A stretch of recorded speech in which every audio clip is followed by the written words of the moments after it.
الحمد لله وكفى وسلام على عباده الذين اصطفى أما بعد فأعوذ بالله من الشيطان الرجيم بسم الله الرحمن الرحيم ومن لم يستطع منكم قولا أن ينكح المحصنات المؤمنات فمما ملكت أيمانكم من فتياتكم المؤمنات والله أعلم بإيمانكم بعضكم من بعض. Pinzama separada Suratul Nisa او پنځشتم نمبر آیت دی. مخکینو آیاتونو کې الله جل شانه د هغو زنانو ذکر وکړو چې د هغوی سره نکاح کول دا حرام دي او په هغې کې چې کومې واده شوې زنانه وي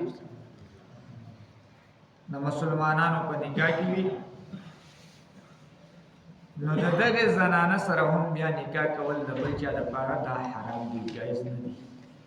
هو که د کافرانو کمې وي زنانه وي د کافر په نکاح کې وي حربي کافران وي د هغوی سره جهاد وکړلی شي او د هغوی زنانه قید کړلی شي نو بیا چې دی دا جایز دي. خو د مسلمانانو زنانه او هغه د چا په نکاح کې وي نو د بل چا لپاره به د هغې سره نکاح کول دا جایز دا نه دي. دغه محرمات ذکر شو، د دې نه علاوه چې څومره زنانه دي بیا نو د هغې سره نکاح کول دا جایز دي، خو شرط به ورله دی چې مهر به ورله ورکړي او بل دا چې د نکاح اراده به دي وختي ته وربنئ شهوت پوره کوونکی به نه ستا ټول عمري د نکاح دا اراده به دي وي نو چې کله د دوی نه فایده اخلئ نو مهر به ورکوئ چې کم ورله مقرر شوی. هو که مهر دې مقرر کړو بیا دا ښځه او خاوند په خپل منځ کې راضي شي څه کمی زیاتی پکې کوي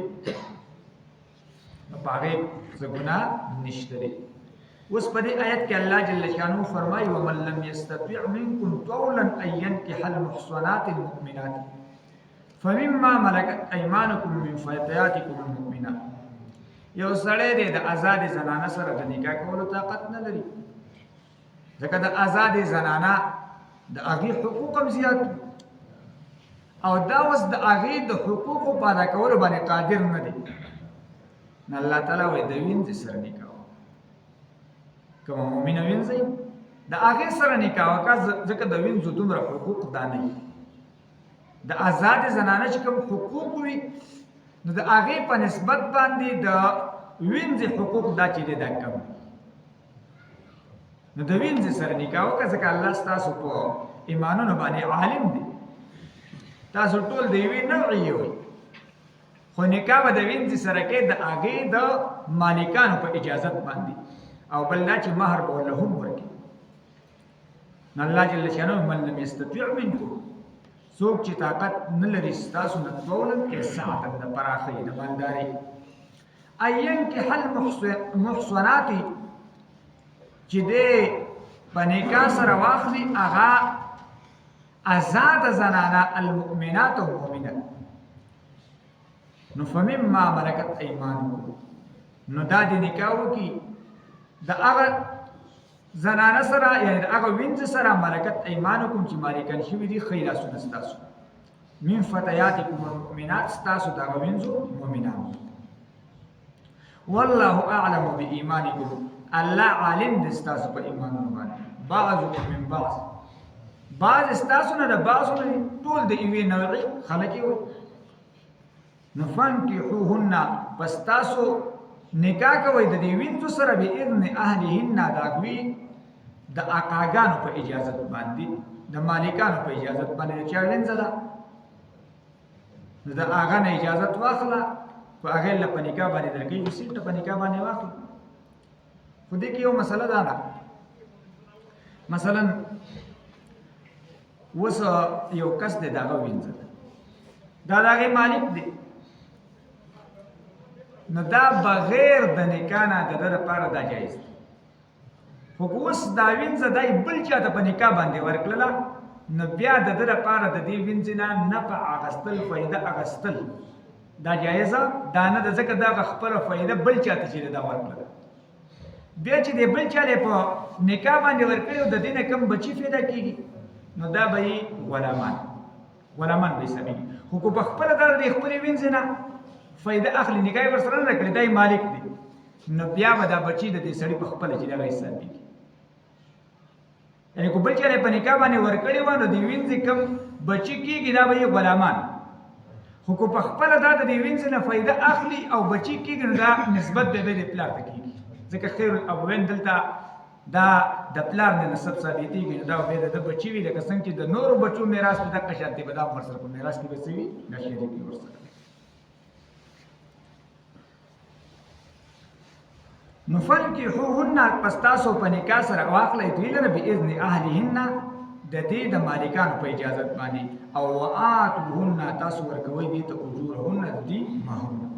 بالمعروف په جایز طریقې سره، محصنات په داسې حال کې چې پاک دامني حاصلوونکي به وي، غیر مصافحات نه به یې زنا کوونکي، ولا متخذات او نه به یې نیونکي اخدان غلطو دوستانو لره، پټې دوستانې به ورسره هم چې دی دا نه کوي، یعنې دا وینځې چې دی دا پټو دوستانو نیونکو لره نه وي، داسې به هم نه وي. فاذا احسنن اوس چې کله دا وینځې دا واده شي، نو فإن اتینا بفاحشة اوس کو دې وینځو راتلل وکړو په زنا سره، بحیایۍ سره او زنا یې وکړه، نو فعلیهن نصف ما علی المحصنات په دې باندې به سزا وي نیمه هغه چې کومه په آزادو زنانو باندې د بالعذاب د سزا نه، لکه مثلا آزاد زنانه ده اوس دا شادي شده ده او دې بدکاري وکړله او څلور ګواهان پې پیښ شو، شادي شده وه دې ته به رجم میلاوېږي، او چې غیر شادي شده وه نو بیا به ورته 100 کوړې دا میلاوېږي، چونکې په رجم کې خو نیم نه وي چې بس نیمه دا وینځه مړه کړو نیمه چې یې پرېږدو، داسې خو نه وي، په دې کې نیموالی نه راځي، نو دې ته به 50 کوړې دا میلاوېږي، خو دا اوس شادي شده ده او که غیر شادي شده ده، یعنې وینځه ده خو شادي شده هم ده، اوس دې بدکاري وکړه نو دې ته به 50 کوړې میلاوېږي، دا به رجم کېږي نه.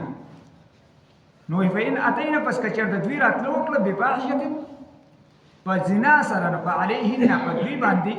نصف ما علی المحصنات نیمه هغه سزا ده چې کومه په آزادو باندې ده، من العذاب ده سزا، او ذالک دا نکاح کول د دې وینځو سره چې کله د آزادې زنانه سره طاقت نه وي او د وینځه سره نکاح وي، دا حکم ده لمن د هغه چا دپاره دی خشیه العنته چې دی یریږي د مشقت نه، یعنې د سزا نه یریږي، ځکه او صاحب د جلال الزنا د زنا نه یریږي، نو چې زنا وکړي بیا خو به ته سزا میلاوېږي. غیر شادي شده دی نو بیا به ده ته هغه 100 کوړې میلاوېږي، اوس دا د دې سزا نه یریږي، د دې مشقت نه یریږي، نو د وینځې سره خیر د نکاح وکړه چې دغه زنا نه څه شي دا بچ شي. خو الله تعالی وایي وان تصبروا خیر لکم، که تاسو صبر وکړئ، یعنې د دې وینځو سره د نکاح کول، وینځې سره نکاح وکړي د هغې بچي به بیا غلامان وي، نو که دا صبر وکړي او دا نکاح ورسره ونه کوي، نو خیر لکم دا به ډېر زیات غوره وي ستاسو لپاره. والله او الله تعالی چې دی غفور الرحیم بخونکی دی او رحم کوونکی. ومن لم یستطع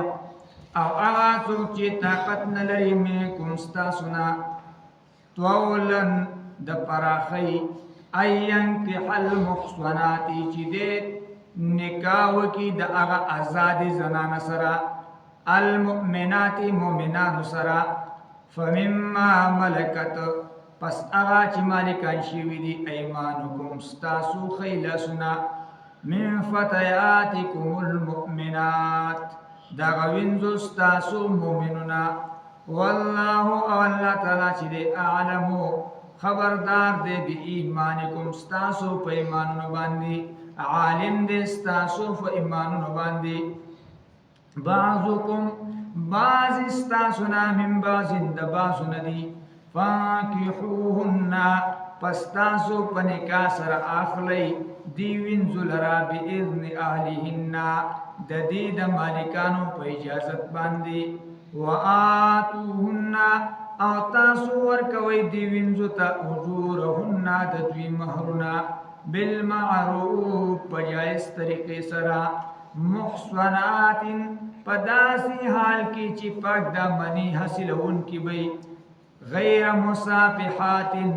او نبی زنا کون کی ولا متخذات او نبی دانون کی اخدان غلط دوستان لرا فاذا احسننا پس هر کلا چې دا وینځي وادشي فإن أتينا پس کچر تدویرات لوکل بفاحشة فبحیائی سرا یعنی فزنا سرا فعليهن پس پدوی باندی نصفو نمدا ما اغا سزا علی المحصناتی چی بازادو زنانو باندی دا من العذاب د سزانا ذالکا دا د وینځو سره نکاح کول لمن د هغه چا د پاره دی خشی العنتا چې د یریږي د مشقتنا یعنی د زنا نه منکم ستاسونا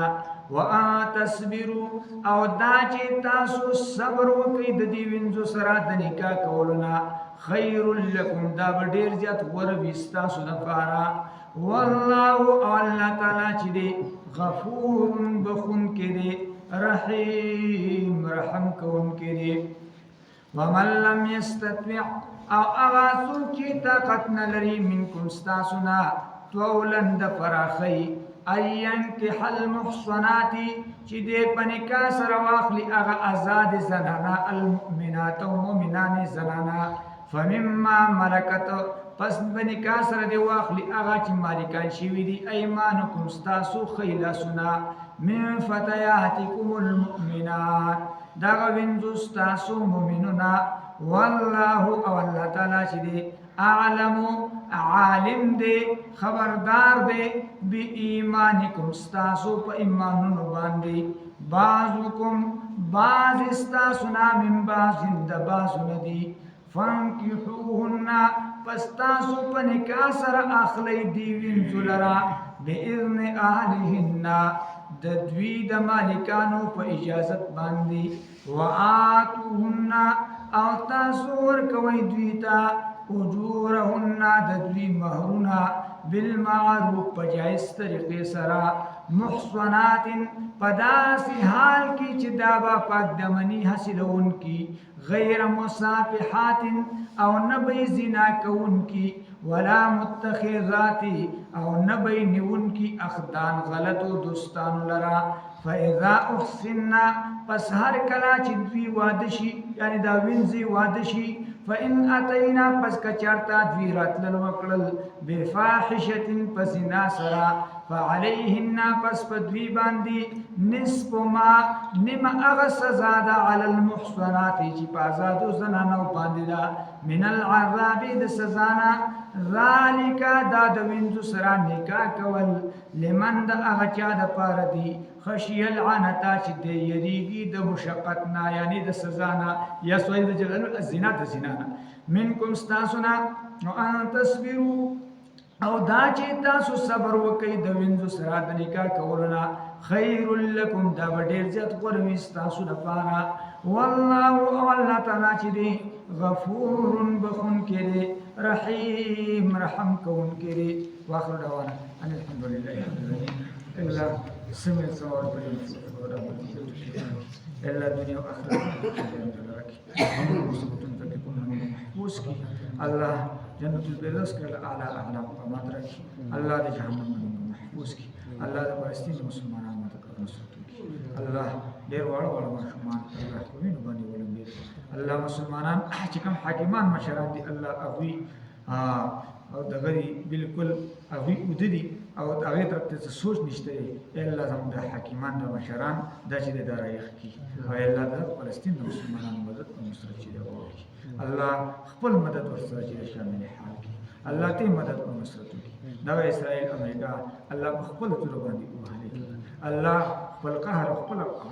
غضب چې د نازل کی الله ته چې د مقدس مکه چې د ورکی الله د فلسطین مسلمانانو مدد او نصرت وکړي وصلی الله تعالی علی خیر خلق محمد و علیه وسلم